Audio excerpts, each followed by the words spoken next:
ಹರಿ ಓಂ. ಎಲ್ಲರಿಗೂ ನಮಸ್ಕಾರ. ಆತ್ಮೀಯರೇ, ಕಳೆದ ವಿಡಿಯೋದಲ್ಲಿ ಕಣ್ಣಿನ ಸಂರಕ್ಷಣೆ ಹಾಗೂ ಕಣ್ಣಿಗೆ ಸಂಬಂಧಿಸಿದ ವ್ಯಾಯಾಮದ ಬಗ್ಗೆ ತಿಳ್ಕೊಂಡ್ವಿ. ಇಂದು ನಾವು ಕತ್ತಿನ ವ್ಯಾಯಾಮದ ಬಗ್ಗೆ ತಿಳ್ಕೊಳ್ಳೋಣ.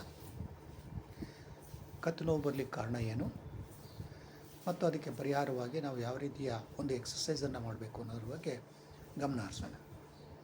ಆತ್ಮೀಯರೇ, ನಾವು ಯಾವುದೇ ಒಂದು ವ್ಯಾಯಾಮವನ್ನು ಮಾಡುವಂಥ ಸಮಯದಲ್ಲಿ ವಜ್ರಾಸನದಲ್ಲಾಗಲಿ, ಸುಖಾಸನದಲ್ಲಾಗಲಿ, ಪದ್ಮಾಸನದಾಗಲಿ ಅಥವಾ ಕುರ್ಚಿ ಮೇಲಾಗಲಿ ಅಥವಾ ನಿಂತ್ಕೊಂಡಾಗಲಿ ಮಾಡಬಹುದು. ನಮ್ಮ ಸೊಂಟ, ಬೆನ್ನು ಮತ್ತು ಕತ್ತು ನೇರ ಇರಬೇಕು. ಎದೆಯನ್ನು ವಿಶಾಲಗೊಳಿಸಿರಬೇಕು. ಉಸಿರಾಟ ಕ್ರಿಯೆ ಸರಾಗ ಇರಬೇಕು. ನಮ್ಮ ಒಂದು ಮನಸ್ಸು ನಾವು ಮಾಡುವಂಥ ಕ್ರಿಯೆ ಮೇಲೆ ಫೋಕಸ್ ಆಗಿರಬೇಕು. ಈಗ ನಿಧಾನಕ್ಕೆ ಬರೋಣ. ಆತ್ಮೀಯರೇ, ನಿಮಗೆಲ್ಲ ಗೊತ್ತಿರೋ ಹಾಗೆ ಕತ್ತು ನೋವಿಗೆ ಹಲವಾರು ಕಾರಣಗಳಿದೆ. ನಾವು ಕುಳಿತುಕೊಳ್ಳುವಂಥ ರೀತಿ ಇರ್ಬೋದು, ನಡೆಯುವಂಥ ರೀತಿ, ಮಲಗುವಂಥ ರೀತಿ, ಇವೆಲ್ಲವೂ ಕೂಡ ಇದರ ಮೇಲೆ ಪರಿಣಾಮವನ್ನು ಬೀರ್ತದೆ. ಉದಾಹರಣೆಗೆ ನಾವು ಮಲಗ್ತೀವಿ. ಮಲಗುವಂಥ ಸಮಯದಲ್ಲಿ ಎತ್ತರವಾದಂತಹ ಗಟ್ಟಿಯಾದ ದಿಂಬನ್ನು ಇಟ್ಕೊಳ್ತೀವಿ ಮತ್ತು ನಮ್ಮ ಕತ್ತಿನ ಭಾಗದಲ್ಲಿ ಗ್ಯಾಪ್ ಇರ್ತದೆ. ಹಾಗಾಗಿ ಕತ್ತು ನೋವು ಬರಲಿಕ್ಕೆ ಕಾರಣ ಆಗ್ತದೆ. ಮತ್ತು ಇನ್ನೊಂದು ಅಂದರೆ, ನಾವು ಮಲಿಕೊಂಡು ಟಿ ವಿಯನ್ನು ನೋಡುವಂಥದ್ದು, ಕಂಪ್ಯೂಟ್ರನ್ನ ನೋಡುವಂಥದ್ದು ಮತ್ತು ಹೆಚ್ಚು ಹೊತ್ತು ಕತ್ತನ್ನು ಮುಂದೆ ಬಾಗಿಸಿ ಕೆಲಸವನ್ನು ಮಾಡುವಂಥದ್ದು ಮತ್ತು ನಾವಿಲ್ಲಿ ಕುಳಿತುಕೊಂಡಾಗ ಟಿ ವಿಯಲ್ಲಿ ಆನ್ ಆಗಿದೆ ನೋಡ್ತಾ ಇರ್ತೀವಿ, ನಾವು ಸೈಡ್ಗೆ ಹಿಂಗೆ ತಿರುಗಿಕೊಂಡು ನೋಡುವಂಥದ್ದು, ಇವೆಲ್ಲನಿಂದ ಕೂಡ ಕತ್ತು ನೋವು ಬರ್ತದೆ. ಅದಕ್ಕಿಂತ ಹೆಚ್ಚಿನದಾಗಿ ಇತ್ತೀಚೆಗೆ ಕಂಡು ಬರ್ತಿರುವಂಥ ಒಂದು ಟ್ರೆಂಡ್ ಅಂದರೆ, ವೆಹಿಕಲನ್ನು ಓಡಿಸ್ತಿರುವಂತಹ ವ್ಯಕ್ತಿಗಳು ಮೊಬೈಲನ್ನು ಇಲ್ಲಿಟ್ಕೊಂಡು ಕತ್ತನ್ನು ಇಟ್ಕೊಂಡು ಈಗ ಓಡಿಸ್ತಾ ಇರ್ತಾರೆ. ಇದರಿಂದಲೂ ಕೂಡ ಕತ್ತು ನೋವು ಬರಲಿಕ್ಕೆ ಕಾರಣ. ಹೀಗೆ ಕತ್ತು ನೋವು ಬರಲಿಕ್ಕೆ ಹಲವಾರು ಕಾರಣಗಳಿದೆ.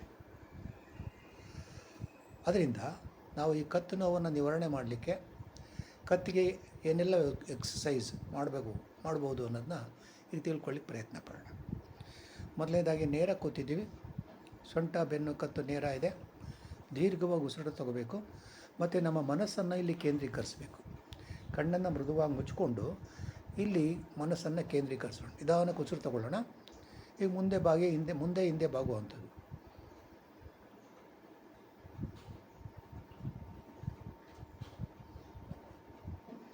ಮತ್ತೆ ನೇರ ಬರೋಣ. ಉಸಿರು ತಗೊಳ್ಳೋಣ. ಹಿಂದಕ್ಕೆ ಬ್ರೀತ್ ಔಟ್ ಮಾಡ್ತಾ ಹಿಂದೆ ಹೋಗಬೇಕು. ಮತ್ತೆ ನೇರ. Inhale deeply, exhale slowly. ನೇರ. ಮತ್ತೆ ದೀರ್ಘ ಉಸಿರು ತಗೊಳ್ಳೋಣ. ಆ ಉಸಿರನ್ನ ಹೊರ ಹಾಕ್ತಾ ಹಿಂದೆ ಬಾಗೋಣ. ಮತ್ತೆ ನೇರ. ಉಸಿರು ತಗೊಳ್ಳೋಣ. ಉಸಿರನ್ನ ಹೊರ ಹಾಕ್ತಾ ಮುಂದೆ ಸಾಗೋಣ. ನೇರ. ಮತ್ತೆ ಉಸಿರು ತಗೊಂಡಿದ್ದೀವಿ. ಉಸಿರು ತಗೊಳ್ತಾ ಹಿಂದೆ ಬಾಗೋಣ.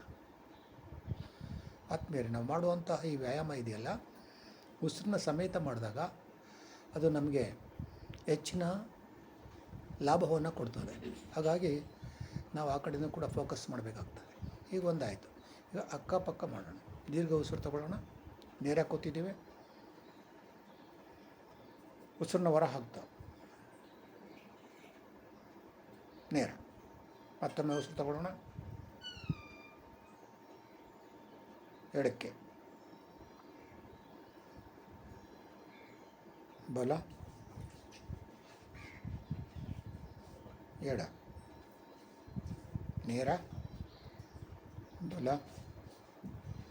ನೇರ, ಎಡ, ನೇರ, ಬಲ, ನೇರ, ಎಡ. ಆದ್ಮೇಲೆ ನಾವೇನೇ ಮಾಡಬೇಕಾದ್ರೂ ಕೂಡ ಇಷ್ಟಪಟ್ಟು ಮಾಡಬೇಕು. ಕಷ್ಟಪಟ್ಟು ಮಾಡಲಿಕ್ಕೆ ಹೋಗಬಾರ್ದು. ಮತ್ತು ಆದಷ್ಟು ಕೂಡ ಜಾಗ್ರತೆಯಿಂದ ನಾವು ಕತ್ತಿನ ವ್ಯಾಯಾಮವನ್ನು ಮಾಡಬೇಕಾಗ್ತದೆ. ಈಗ ಸೈಡ್ಗೆ ಪೂರ್ಣ ಎಡಗಡೆ ಮತ್ತು ಬಲಗಡೆ ತಿರುಗಲಿಕ್ಕೆ ಪ್ರಯತ್ನ ಪಡೋಣ.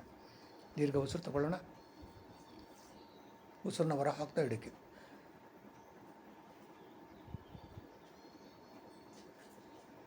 ಹಾಗೆ ನೇರ. ಮತ್ತೆ ದೀರ್ಘ ಉಸಿರು ತಗೊಳ್ಳೋಣ. ಉಸಿರನ್ನ ಹೊರ ಹಾಕ್ತಾ ಬಲಕ್ಕೆ, ಮತ್ತೆ ನೇರ ದೀರ್ಘವಾಗಿ ಉಸಿರು ತಗೊಳ್ಳೋಣ. ಉಸಿರು ತಗೊಳ್ತಾ ಪೂರ್ಣ ಎಡ. Inhale deeply, exhale slowly.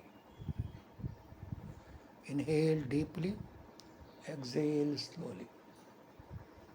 Inhale deeply, exhale slowly. Relax ಮಾಡಬೇಕು ಪ್ರತಿಯೊಂದು ಕೂಡ. ಆತ್ರವಾಗಿ ಮಾಡಬಾರ್ದು, ವೇಗವಾಗಿ ಮಾಡಲಿಕ್ಕೆ ಹೋಗಬಾರ್ದು. ಆಯಿತು. ಈಗ ನಿಧಾನಕ್ಕೆ ನಮ್ಮ ಕತ್ತನ್ನು ರೊಟೇಟ್ ಮಾಡಬೇಕು. ನಿಧಾನಕ್ಕೆ ಬ್ರೀತ್ ಮಾಡೋಣ. ಎಡದಿಂದ ನಾವು ಫೀಲ್ ಮಾಡಬೇಕು ನಮ್ಮ ಕತ್ತಿನ ಭಾಗದಲ್ಲಿ ಏನೆಲ್ಲ ಆಗ್ತಾ ಇದೆ ಅನ್ನೋದನ್ನ.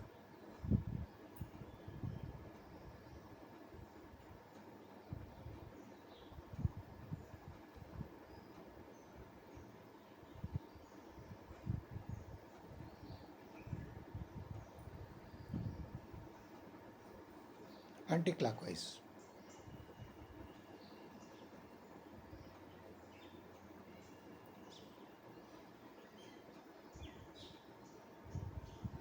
ನಿಲ್ಲಿಸೋಣ. ಹೀಗೆ ಒಂದೊಂದು ಕ್ರಿಯೆಯನ್ನು ನಮ್ಮ ಅನುಕೂಲಕ್ಕೆ ತಕ್ಕಂತೆ 4 ಬಾರಿ, 6 ಬಾರಿ, 8 ಬಾರಿ, 10 ಬಾರಿ, 12 ಬಾರಿ. ಆದರೆ ನಮ್ಮ ಸೊಂಟ, ಬೆನ್ನು, ಕತ್ತು ನೇರ ಇರಬೇಕು.